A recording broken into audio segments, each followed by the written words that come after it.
Nucleotides are the building blocks of nucleic acids, deoxyribonucleic acid, or DNA, and ribonucleic acid, or RNA. The most basic structure of the nucleotide can be broken down into 3 subunits: a 5-carbon sugar, a phosphate group, and a nitrogenous base, also known as a nucleobase. So the 5-carbon sugar is either deoxyribose or ribose, and depending on which is used, the final product is either deoxyribonucleic acid or ribonucleic acid. The nucleobases can be either pyrimidines or purines. There are 3 pyrimidine bases, and they are all made up of a single heterocyclic ring: cytosine, or C, thymine, or T, which is DNA specific, and uracil, or U, which is RNA specific.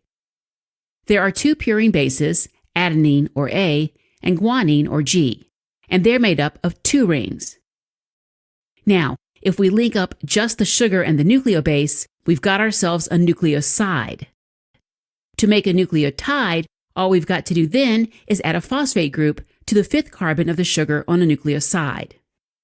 So, nucleosides have slightly different names. In RNA, ribose plus adenine makes adenosine, guanine makes guanosine, cytosine makes cytidine, and uracil makes uridine.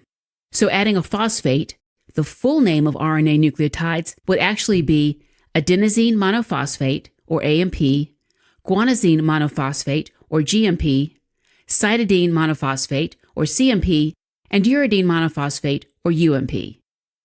For DNA, we're using deoxyribose instead of ribose, so the nucleosides would be deoxyadenosine, deoxyguanosine, deoxycytidine, and deoxythymidine. And similarly, with the addition of phosphate group, the nucleotide would be called, for example, deoxyguanosine monophosphate, or DGMP. We know, all of this sounds complicated. Don't shoot the messenger. There are 2 ways our cells can make nucleotides. One is to make them from scratch, also known as de novo synthesis, and the other is the salvage pathway that recycles nucleotides that are already semi-degraded. Let's begin with the ribose-containing nucleotide synthesis. De novo synthesis starts with ribose 5-phosphate for both purine and pyrimidine bases. Ribose 5-phosphate comes from another intracellular metabolic pathway called the pentose phosphate pathway, and an enzyme called ribose phosphate pyrophosphokinase uses an adenosine triphosphate, or ATP molecule, and removes 2 phosphate groups from it, attaching them to ribose 5-phosphate, creating a phosphoribosyl pyrophosphate, or PRPP. We'll need this later on. Next step is to make pyrimidines. We'll need the amino acid glutamine, some bicarbonate, water, and ATP. An enzyme called carbamoyl phosphate synthetase 2 will then create carbamoyl phosphate, which is joined to aspartate by the enzyme aspartate transcarbamylase, or ATCase for short. Together, they form a ringed molecule called carbamoyl aspartic acid, which gets dehydrated by dihydroorotate to create a molecule called orotate. Next, the enzyme orotate phosphoribosyl transferase moves the phosphoribose unit from PRPP to orotate, and that forms rhodidine monophosphate, or OMP. After this, the enzyme UMP synthase converts rhodidine monophosphate into uridine monophosphate, or UMP. That UMP gets phosphorylated twice by nucleoside diphosphate kinase to become uridine triphosphate, or UTP. Finally, the enzyme CTP synthase converts uridine triphosphate into cytidine triphosphate, or CTP. And before CTP is used as a nucleic acid, it serves as an energy source in other cellular reactions and thereby loses 2 phosphates. Purine synthesis is a bit more complex. It starts with the amino acids glutamine, aspartate, and glycine, together with carbon dioxide and a special form of tetrahydrofolate, or THF, called 10-formyl-THF. These undergo a 10-step pathway with the help of a number of enzymes, with names that will assure you a victory in hangman. The result of all this is inosine monophosphate, or IMP, which is sort of a generic purine. IMP is converted to AMP in 2 steps. First, an enzyme called adenylosuccinate synthase uses energy from a GTP molecule to add aspartate to IMP, forming adenylosuccinate. Then another enzyme called adenylosuccinate lyase cleaves adenylosuccinate into AMP and a fumarate molecule. Alternatively, IMP can become GMP. To do that, IMP gets oxidized by IMP dehydrogenase to become xanthosine monophosphate, or XMP. Then, an enzyme called GMP synthase transfers an amino group from glutamine to xanthosine monophosphate, making GMP. Okay, so now that we have RNA nucleotides, making DNA ones is relatively straightforward. RNA nucleotides are usually in the monophosphate form. For the metamorphosis from RNA to DNA nucleotides to happen, we need them in diphosphate form. So CDP, UDP, ADP, and GDP.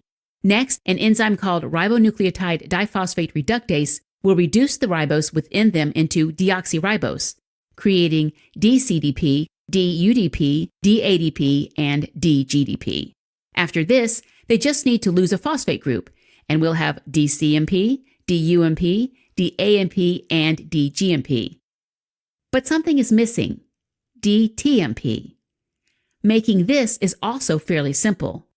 DUMP gets converted by thymidylate synthase into DTMP, and at that point, we are all set to make DNA. Now, pyrimidine rings, C, T, and U, can be degraded completely back down to carbon dioxide, CO2, and ammonia, NH3, which can then be excreted through exhalation from the lungs and into the urine. In contrast, purine rings, or G and A, cannot be broken down in quite the same way. Instead, they're degraded down to the metabolically inert uric acid, which is then excreted into urine. For GMP to become uric acid, the enzyme purine nucleoside phosphorylase first removes the ribose and the phosphate from it, turning it into guanine. Next, another enzyme called guanase removes an amine group, turning guanine into xanthine. Finally, xanthine is oxidized into uric acid by the enzyme xanthine oxidase. On the other hand, for AMP to become uric acid, first the enzyme AMP deaminase removes an amine group from it, turning it into IMP. Then, purine nucleoside phosphorylase comes in and removes the phosphate and the ribose from IMP, making hypoxanthine. Hypoxanthine is then oxidized twice by xanthine oxidase. First to become xanthine, and then finally to become uric acid. While uric acid is metabolically inert, an issue may arise if it builds up in the body, which can happen either because of excess production or slow removal. When there's too much uric acid, it gets into tissues like joints or tendons and can become monosodium urate, which is a salt, and salts like to crystallize. So crystals start forming in the tissues, and in response, the body starts to secrete proteins around them, and the protein-covered crystals are called tophi. These tophi cause an inflammatory reaction called gout, which most often involves the joint and the big toe. Now, it turns out that those intermediate molecules in purine degradation, guanine and hypoxanthine, can be restored into fresh new nucleic acids through what is known as a salvage pathway. The enzyme hypoxanthine guanine phosphoribosyl transferase, or HGPRT for short, returns ribose and phosphate back to guanine to form GMP and to hypoxanthine to form IMP. From there, IMP can become AMP again, following the AMP synthesis pathway from before. A genetic disease called the Lesch-Nyhan syndrome is characterized by a complete absence of HGRPT, and as a result, there's too much uric acid getting produced by purine degradation. Since the uric acid can't get recycled, and our excretion is kind of slow to begin with, it begins getting stored up in tissues, causing gout. Lesch-Nyhan causes a number of symptoms like self-mutilation, and one distinctive one is that it causes symptoms of gout in very young patients, which is highly unusual, so another name for it is juvenile gout.